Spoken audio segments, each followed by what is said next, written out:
All right, let's dive right in. Today, we're looking at some amazing research that gets to the heart of a huge challenge in cybersecurity. How are we going to keep our digital world safe for the future? Because, well, there's a new kind of threat coming, and it could change everything. It sounds like something out of a sci-fi movie, right?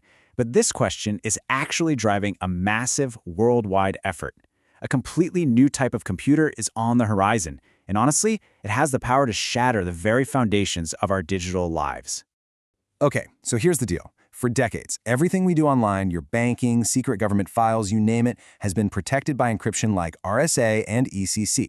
They're based on math problems so incredibly hard that today's best supercomputers would need like billions of years to crack them. But a powerful quantum computer running an algorithm called Shor's algorithm, for that machine, it's like a walk in the park. It could solve these problems instantly. And just like that, everything we trust could be wide open. So yeah, this isn't some far-off, maybe one day kind of problem anymore. We are in a full-on race against the clock to build and deploy a whole new generation of digital defenses before this quantum threat becomes a reality. This timeline really puts it all into perspective. We started with the encryption we use now, but pretty quickly, this quantum threat emerged.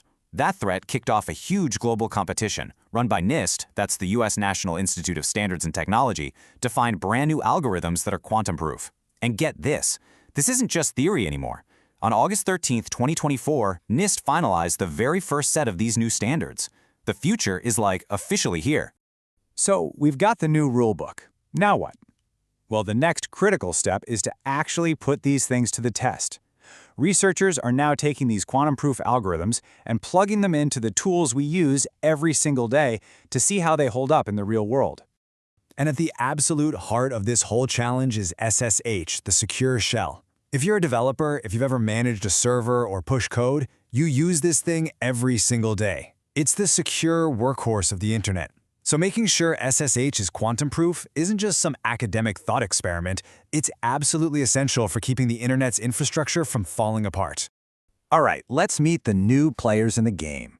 When it comes to agreeing on a secret key, we've got Kyber, which is the new standard. But for proving who you are with digital signatures, we've got three main contenders.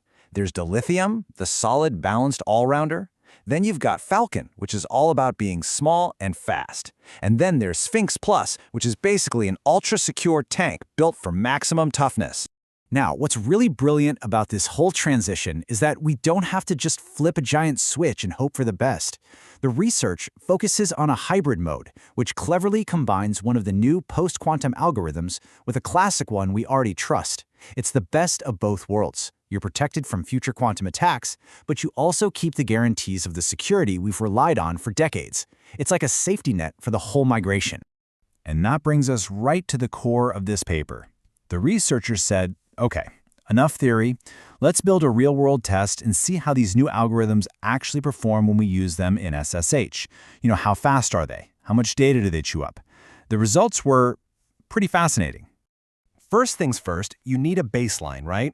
What are we comparing against? Well, the paper found that a normal SSH connection today, using our standard encryption, takes about 466 milliseconds to get going. Keep that number in your head. So how did our new post-quantum contenders do against that baseline? Well, the results were kind of what you'd expect in some ways, and in others, they were incredibly surprising. Okay, the first thing that just jumps right off the page is the size. Look at this chart. Falcon's pretty small, dilithium, it's moderate, but then you look at Sphinx Plus, and whoa, it is massive. It creates a handshake that's over 36 kilobytes. That's more than double the size of our entire classical session. It really shows you the wild variation in how much data these things use. But, and this is the really wild part, despite those huge differences in size, look at the connection times. They are all remarkably close. Falcon, dilithium, and even that enormous Sphinx Plus algorithm all connect right around that 466 millisecond baseline we talked about. This was a huge finding. For the person actually using it, the perceived speed might not really change much at all. So, what does this all mean? It really boils down to a classic trade-off. On one hand, you have Falcon. It gives you the smallest handshake, which is awesome for networks with limited bandwidth. The downside? It's more complex to implement without making mistakes. On the other hand, you have dilithium, which offers this fantastic balance of steady performance and a simpler design, and it's got strong backing in the new standards. Now you might be wondering, that's great for connecting, but what about actually sending files? The researchers tested that too, and the result was crystal clear. Once that secure connection is made, the crypto's hard work is mostly over. When you're transferring big files, the algorithm you chose at the beginning made almost no difference to the total transfer time. And this right here is the absolute key takeaway from all the performance numbers. The real battle for speed is won or lost in that initial handshake. That's the moment where the size of the keys and signatures really matters. After that, it's pretty much all about your network connection. So with all this data in hand, what's the final verdict? What should we actually do? The paper doesn't just point out the challenges. It offers a super clear, practical guide for how companies and developers can actually start planning their move to post-quantum SSH. This is where it gets really useful. The researchers basically built a playbook with specific recommendations for different needs. As you can see, if you're in a situation with really limited bandwidth, Falcon's your guy because of its tiny size. If you need maximal long-term security, you'd go for stronger versions. But for most of us, just looking for that perfect balance, there's a clear sweet spot.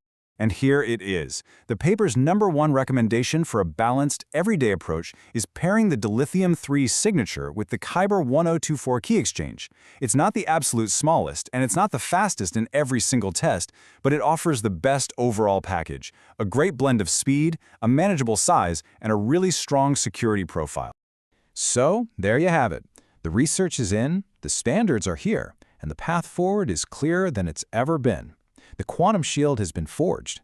The great challenge for all of us now, developers, companies, everyone, is to make smart, informed choices about how we're going to wield it to protect our digital world.